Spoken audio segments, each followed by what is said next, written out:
जे पैसा पत्र अभाव आसंता वर्ष अनुष्ठान करने को हेले पुणी 2 कोटी दरकार एमती है 4 कोटी पाखापाखि मु पुणी यात्रा नाट्य मंडप आरंभ करने जाऊँगी आपण मान आशीर्वाद दरकार। जय जगन्नाथ दर्शक बंधु आपण मानु स्वागत करुच्ची रकेशन यात्रा गपसप राजेंद्र बेरा फेसबुक आईडी। आज मो वीडियो माध्यम आपण मानक जनबी गोटे बड़ खुशी खबर। सबु यात्रा प्रेमी दर्शक दर्शिका सबु यात्रा कमिटी बंधुक मानक आठ बड़ खुशी खबर किसी न पारे। से खुशी खबरटी कौन जदि जानिया चाहूँगी ताल मो सहित रही शेष पर्यंत वीडियो देखु। से खुशी खबरटी कौन किए देइचंदी सबु यात्रा प्रेमी मानक पाई। चलतु डेरी नक वीडियो स्टार्ट करवा।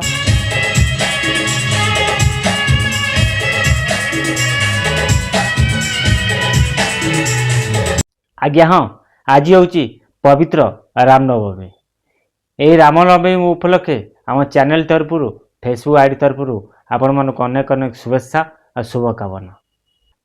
नाट्य मंडपर प्रयोजिका रानी पंडा किछि दिन पूर्व पेंडाल पर अनाउंसमेंट करथिले नाट्य मंडप 26-27 यात्रा ऋतु बंद करदेवे बोली। से कथा आपण माने समस्ते जानिथेबे कि न जानिथेबे सेटा तो मुझे जानी। जदि जो मैंने जानी ना टिके रानी पंडा कौन कहते स्टेज पर टिके शुणु। रानी पंडा कहते तेणु मन भितर मु रखी जे पैसा पत्र अभाव आसंता वर्ष अनुष्ठान करने को हेले पुणी 2 कोटी दरकार एमती है 4 कोटी पाखापाखि मु करहजरे पूरा बुड़ी रही। तेणु मुंडे पूरे जे आसंता वर्ष मु एई नाट्य मंडप को बंद करदेवी बोली। शुणिले रानी पंडा कौन कहते पेंडाल पर सबू से मूल धन धन अच्छी समस्ते पचारे यदि धन ना कोई शला भी पचारबनी। से रानी पंडा करज अच्छा यदि कंटिन्यू फोन करती आउ 2 कोटी 3 कोटी करज हम। से कहते सब जगन्नाथ भरोसा आउ जदि किए मत साहाय्य करते ताहले मु 26-27 यात्रा ऋतु नाट्य मंडप कंटिन्यू जारी रखी। पवित्र रामनवमी में से विवादी अभिनेत्री रानी पंडा सबु यात्रा प्रेमी दर्शक दर्शिका मानू सबु यात्रा कमिटी बंधु मानू खुशीर वार्ता देइचंदी। टिके शुणु रानी पंडा कौन कहते। नमस्कार मुझे आपण रानी पंडा सब अपेक्षार अंत घटी।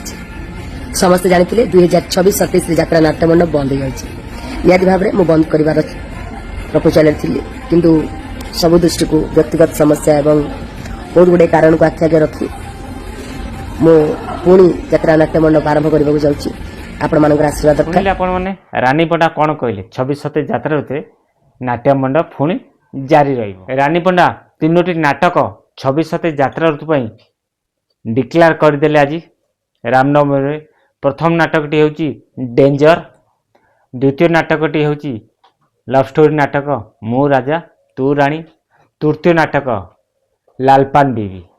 आठ बड़ खुशी खबर कौन अच्छी से विवादी अभिनेत्री रानी पंडा यात्रा प्रयोजिका रानी पंडा आगुरी भी लोक साहाय्य करते माने यात्रा पार्टी कला पर भी लोक साहाय्य कर माने एते यात्रा प्रयोजक अच्छा एते यात्रा कलाकार अच्छा मु कहूँ कौन ये समस्ते जानते यात्रा रानी पंडा ठारू भी आउर अधिका दरम पाइला कलाकार अच्छा यात्रा जगत रे किंतु रानी पंडा भलिया माने दान करथुआ कलाकार बोधे खोजिले मिलबनी। जहा हो जगन्नाथ डाक शुणी 26-27 यात्रा ऋतु पुणी नाट्य मंडप तार नाटक जारी रखिबो। खुशी खबर तो आपण माने जानी पाइले दिन पूर्व रानी पंडा डिक्लेयर करथिले 26-27 यात्रा ऋतु माने नाट्य मंडप बंद करते बोली। से जगन्नाथ जेतले चाहूचंदी नाट्य मंडप आगो को कंटिन्यू करू ताकू बंद भी किए करिवो। आउ थे आपण मानू कहि दउची 26-27 यात्रा ऋतु जो मैंने नाट्य मंडप को बुकिंग करने चाहते एथर नाट्य मंडप पूरा नुआ धरण होइके आसुची लाइट साउंड सब प्रकार नुआ आ विशेषकर माने रानी पंडा डिक्लेयर करचंदी बॉलीवुड स्टार आने देखा जाऊ बॉलीवुड स्टार किए आसुचंदी हमर नाट्य मंडप को। वीडियो माध्यम आपण माने जानि पारले रानी पंडा किछि दिन पूर्व रानी पंडा कहिथिले ମାନେ ଟଙ୍କା ପଇସା ଅଭାବରୁ ନାଟ୍ୟ ମଣ୍ଡପକୁ ବନ୍ଦ କରିଦେବେ। କିନ୍ତୁ ଆଜି ରାମନବମୀରେ ପୁଣି ସେ ରାଣୀ ପଣ୍ଡା ସବୁ ଯାତ୍ରା ପ୍ରେମୀମାନଙ୍କୁ ଯାତ୍ରା କମିଟି ଭାଇ ବନ୍ଧୁମାନଙ୍କୁ ଖୁସି ଖବର ଜଣାଇଛନ୍ତି। କହିଛନ୍ତି ପୁଣି 26-27 ଯାତ୍ରା ଋତୁରେ ଯାତ୍ରା ମଇଦାନରେ ପୁଣି ନାଟକ ମଞ୍ଚସ୍ଥ କରିବ ନାଟ୍ୟ ମଣ୍ଡପ। ଯଦି ଭିଡ଼ିଓଟି ଭଲ ଲାଗିଲା ନିଶ୍ଚିତ ଲାଇକ୍ କରି କମେଣ୍ଟ କରି ସାଙ୍ଗସାଥୀ ସେୟାର କରି ଆମ ଚ୍ୟାନେଲ ଭିଡ଼ିଓ ଦେଖୁଛନ୍ତି ତାହେଲେ ଆମ ଚ୍ୟାନେଲକୁ ସବସ୍କ୍ରାଇବ୍ କରି ରଖନ୍ତୁ। ସବୁବେଳେ କହିଛି Rajendra Behera Facebook ID rock kitchen YouTube channel ଯାତ୍ରା ଫ୍ରେଶ୍ ଖବର ପାଇପାରିବେ। ଆଶା କରୁଛି ଆପଣମାନେ ସମସ୍ତେ ଭଲରେ ଥିବେ ଆଉ ସୁସ୍ଥ ହୋଇଥିବେ। ପୁଣି ଦେଖା ଆଉ ଏକ ଯାତ୍ରା ଭିଡ଼ିଓରେ। ଜୟ ଜଗନ୍ନାଥ।